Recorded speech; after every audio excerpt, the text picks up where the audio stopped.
and welcome to Flick Critic. My name is Richard Chamberlain, and I'm here with my co-host, Luis Fernando Ferrer. Today we are, can you guess what movie we will be critiquing? The Bride. It was written and directed by Maggie Gyllenhaal. Yeah. Gyllenhaal? Is that right? Yeah. Okay. And it must have been a family affair because she's got her brother Jake in it, Jake Gyllenhaal. And what's her husband's name? Peter. Peter Skarsgård. Peter Skarsgård plays the detective, and then we've got Jessie Buckley, who's been in other movies. Which movie was she? Did you say she was in as well? The Hamnet. Hamnet. I have not seen. I'm more of a traditionalist Shakespeare watcher, but today we're here to critique The Bride, and we just saw it last night on IMAX. Wouldn't it be nice if we all had the kind of budget to shoot 70 millimeter film? You know. So shall it be? Yeah, and we're not Christopher Nolan's. We're not. So shall it be? James Cameron. But so shall it be? We just do our thing, right? So here we are, and the movie is basically a take on Mary Shelley's movie about the monster and about Dr. Victor Frankenstein. It's based on that. However, it is a totally new take that Maggie wrote and directed. And what did you think of it? I thought Maggie was high on crack. You thought she was high on crack? Okay, she might have been. Who knows? I mean, her characters, the story, I mean, it was out there. I mean, if you want to see a movie that's like out there, that was one of those movies. This is The Bride is? Yeah, it's probably the most for 2026. I mean, you know what it reminded me of? It reminded me of the Romeo and Juliet, like that twisted take. Remember how they turned the Shakespearean one into the new one with Leonardo DiCaprio and stuff. You know what I mean? Where it's a new wave kind of feel to it. Even though the film was time stamped in probably, it seemed like what, the 30s or 40s. Yeah, this movie was apparently like in 1930s. And you said how much was their budget? 70? $70 million. $70 million. And I think that if they would have done it the route of Romeo and Juliet, that budget would have come down. But they had so many old cars that were beautiful. Oh, yeah. Beautiful cars, yeah. Beautiful locations, old New York, Broadway, which was amazing. Two cars that bumped each other. Remember, I loved how they set it up in old New York. And they really made it, that's really where all the expenses went. Yeah. Is because when you timestamp a movie, your budget goes up. Yeah, they filmed in New Jersey. Was it? What? In New Jersey, parts of New Jersey. Yeah. But I felt like those can be shot anywhere and they're time free. But when you timestamp a movie with the cars and the outfits and the hairdos and the lights and the New York light all twisted, and it was the sets were amazing. The sets were amazing, and I think that's where a lot of their budget came. $70 million, yeah. Yeah. So the movie is kind of trippy, trashy, little trashy, slutty, and gothy, and definitely gothy, as you can tell by the picture. It did have a twist on it that I liked, where everybody starts following her. All the women, like it's almost like the women's suffrage movement comes up, and they're big hammer and go, yeah, Russia, women's live, yeah. Yeah. So the movie, like I said, is set probably 30s or 40s. It starts out kind of weird, like it's weird that suck down that muscle that they had Mary Shelley as like a ghost or something. Yeah. What did you take on that? They had a character that played Mary Shelley in a glass jar. No, that was her. That was her character. Yeah. And she was talking to Mary Shelley. But she's like, it's almost like Mary Shelley's in her brain talking to her. Right. And enticing her, which was, I don't know. I was like, that's weird. I was like, well, I don't know Mary Shelley. Writer, but it was out of time. You know what I mean? It's like they tried to sequence it in 1930, but the Mary Shelley character ghost thing was was more like fuck it, Right. like get him, and it was more Oh, you mean the the flat act the character of of Mary Shelley, the ghost or whatever that's talking to her in her brain, and it was kind of hard to keep uh, to keep balance between what was real and what was in their head, what they were fantasizing about. it was scribbly. Yeah, I mean, it was a blended kind of like, is it the character that Jesse played, like, or is it the character of Mary Shelley? I mean, who is it? Like, yeah. it just kind of bleeded. I mean, hey, that's the way they made the movie. What did you? Okay, so let's go first with story. What did you think of the story itself? Like the It starts off good, right? Okay. So the monster wants a girlfriend, and it goes to like the female version of Franken. There's a little bit of a da da da da da da da, like Yeah, it Mel almost Brooks it, but it feels like they kind of it's tried no to freaking story. like they went really hard at trying to tie a whole bunch of different elements together, like the Mel Brooks, like the Bollywood dancing where everything just breaks into a dance and a song. Like they got the virus, and then they start all doing the virus. Yeah, dance. now that scene where they're in the ballroom and they all start like flipping out and everything. Yeah, gotcha. It seemed to me, I thought that was a flash, like a fantasy, but then it was reality. I think they just said right on the spot, hey, remember Train to Zuma? Yeah, let's add that in there too, real quick. Yeah, and some Bonnie and Clyde definitely. A little bit of Thelma and Louise. Quick, go change all their clothes to look like Bonnie and Clyde. Yeah, let's do it like that, real quick. Yeah. It seemed like they were doing that throughout the whole movie. It did seem like kind of a lazy script. Yeah. Lazily written script. How do you say her name? The director? Maggie Gyllenhaal? Maggie Gyllenhaal I think so. was writing the script on crack. Okay, so overall, I don't know, I'm just kidding. Overall, 1 out of 10, where would you rate it? I mean, they can get half points for too. what? I think it had good qualities, though. I mean, the IMAX sent whoever did the DP on this, and it was pretty hot. I dug on it. I mean, just the texture and it was pretty hot. Okay, now But you saw Frankenstein, right? Yeah. I saw Okay, the new Frankenstein, where they're out in the right. No, I can't. Antarctic go. and all. I can't go there because those are two different styles. But they're the same. I wouldn't. They're the same writer. Oh, well, It's still Mary Shelley. Now, I'm saying Based on Mary this Shelley's is still characters. a very good, nice movie to watch. It's just it has its own like quality. Which one was okay? So rate this one. 1 to 10 overall? Overall. I give it like overall. If someone wanted to go see this in the movie theaters, I would say like 80%. I'd say at least. So you'd give it an 8? An 8, yeah. Okay. I would have given it more like a 6.5 to 7. I'm a little bit more critique. And I would have given Frankenstein, the new one by, is it Guillermo del Toro? Yeah. Yeah. I would give that one an 8. Oh, okay. Well, 8.5. I still thought this was entertaining to watch because they were experimenting with a lot of different things. Yeah, I did see a couple people fall asleep, though. I did. You fell asleep? Yeah, just for like, I was like... Okay, I didn't fall asleep for the whole thing. I'm a total critic. You know who fell asleep? The girl we brought. Yeah.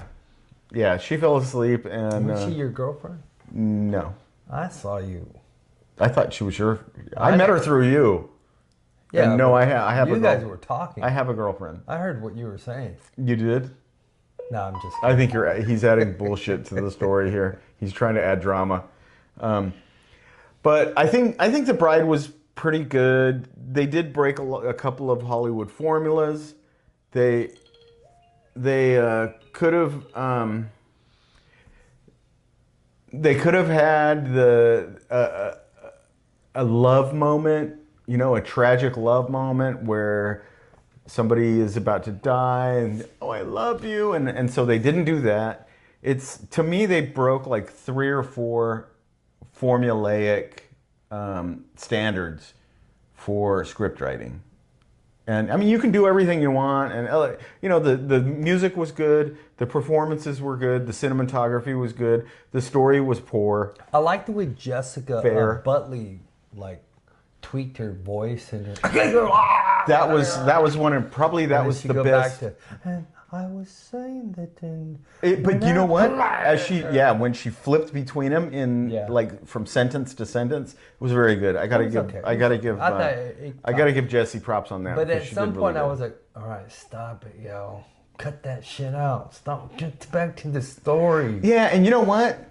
They should have had that happen after she got poisoned by the oyster or whatever that happens at the very beginning of the movie. You know, they should have had her be one character, and then after she dies and is reinvigorated, as they called it, then she should have had that thing where she's like, and why, you know what I mean? That would have made sense.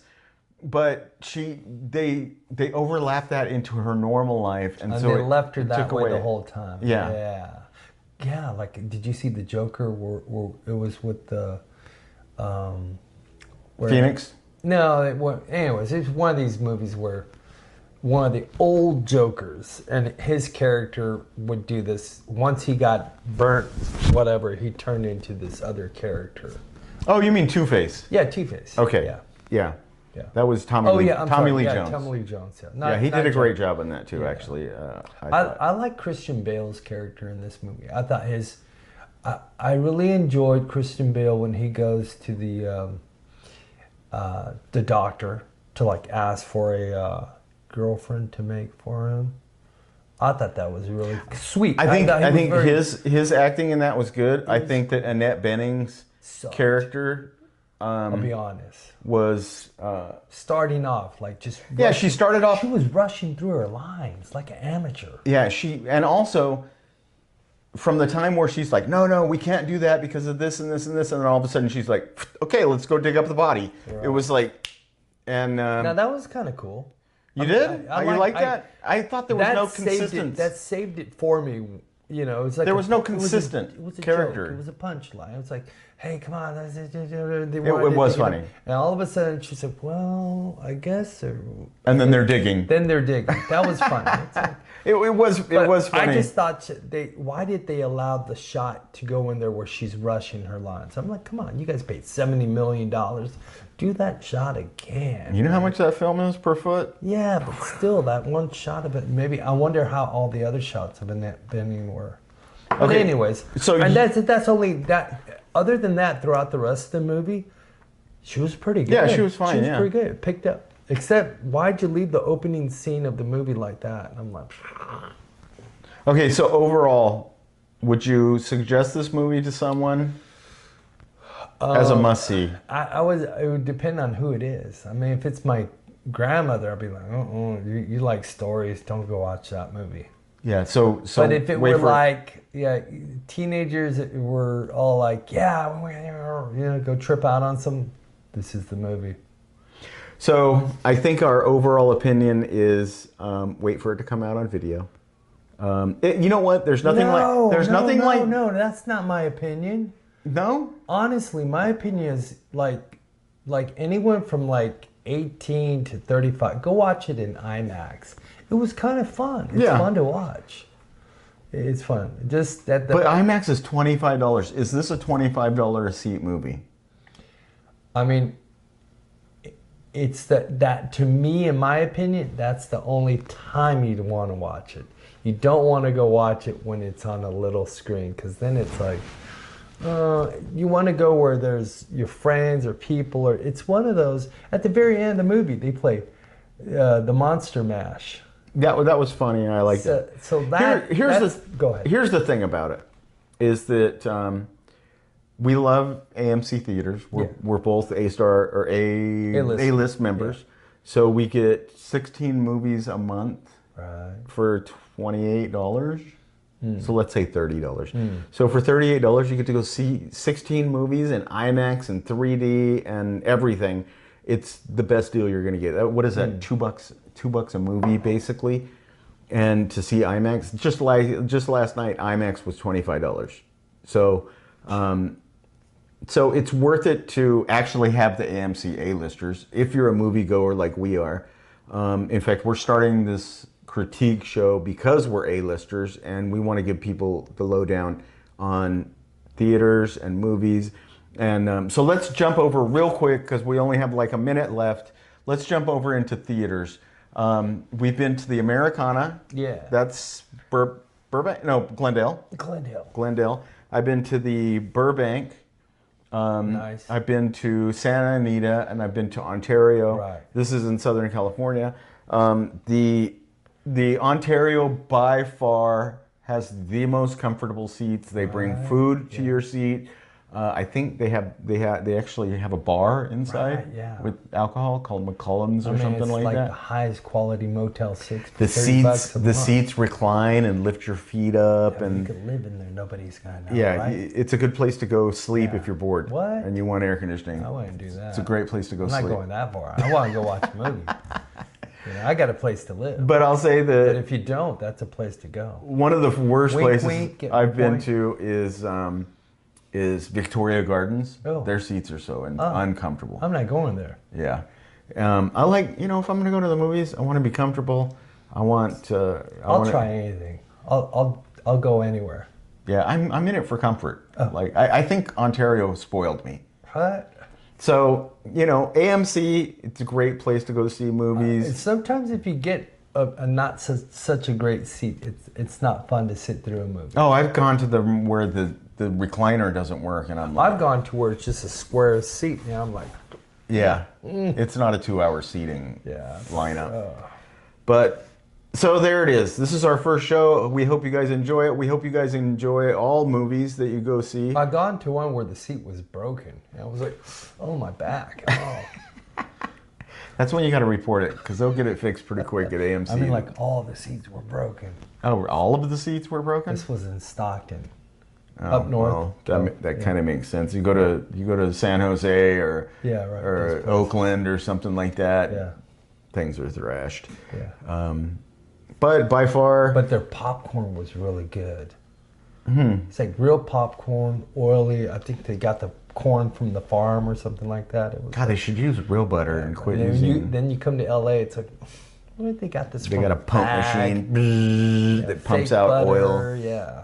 I want the real deal. butter flavored oil. Yeah, and the great thing is that you can see what's making the butter. It's like they got it from the cow. Yeah, I don't use their liquid butter. All that is You oil. need margarine.